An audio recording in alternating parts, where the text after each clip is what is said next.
fire I've been hearing all around the country. You're trying your best, but it never feels like enough. Nobody should be in jail for a nonviolent crime. My name's Joe Biden. I'm a Democratic candidate for the United States Senate. What's not to like about Vermont in terms of the beauty of it? And what a neat town. Play the radio. Make sure the television, make sure you have the record player on at night. Poor kids are just as bright and just as talented as white kids. We choose science over fiction. We choose truth over facts. Think about it. We hold these truths to be self-evident. All men and women created by you know the thing. 150 million people have been killed since 2007 when Bernie voted to exempt the gun manufacturers from liability. It would put 720 million women back in the workforce. You had people like you had people like the former chairman and leader of the party in Germany. Legs that turn blonde in the sun.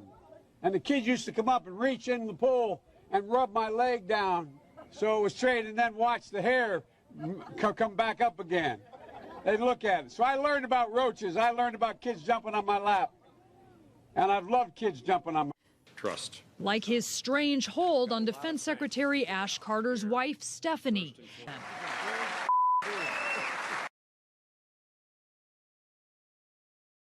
See, I went to the big guys for the money. I was ready to prostitute myself in the manner in which I talk about it. And so the younger generation now tells me how tough things are. Give me a break. No.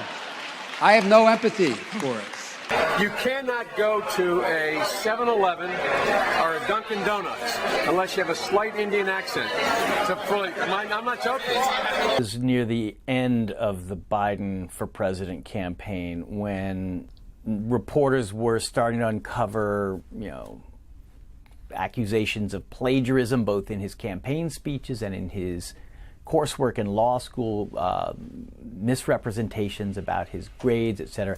And there you see Biden, full of bluster when one person in the kitchen or wherever in New Hampshire said, didn't you inflate your grades?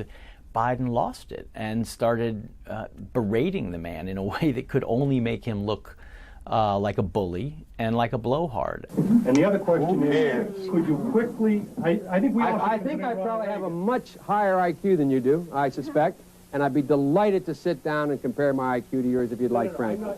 The Me Too movement has forced a cultural reckoning around the issue of sexual violence and harassment against women in America. No man has a right to raise a hand to a woman in anger. And so we have to just change the culture, period, and keep punching at it and punching at it and punching. And why should the voters believe that you can win the national election? I was a Democratic caucus. You ever been to a caucus? No, you haven't. You're a lying dog-faced pony soldier. Get your work straight, Jack. Look, here's the deal. I'm not voting for you. Well, I knew you weren't, man. You think I thought you'd stand up and vote for me? You're too old to vote for me. We've acted together. We have never been unable to overcome whatever the problem was. If you agree with me, go to Joe 30330 and help me in this fight. Thank you very much. I'm beginning to see why your wife left you. The president has a big stick. Oh, I'm not going to be a mule. I got something to do. I got to go do boom, boom, boom.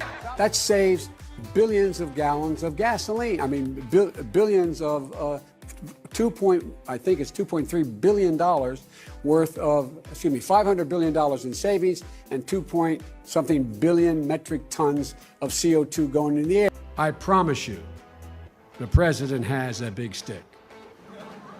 I promise you. We hold these truths to be self-evident. All men and women created by Please tread them gently, they don't like to fall. Oh, my jingle. There's no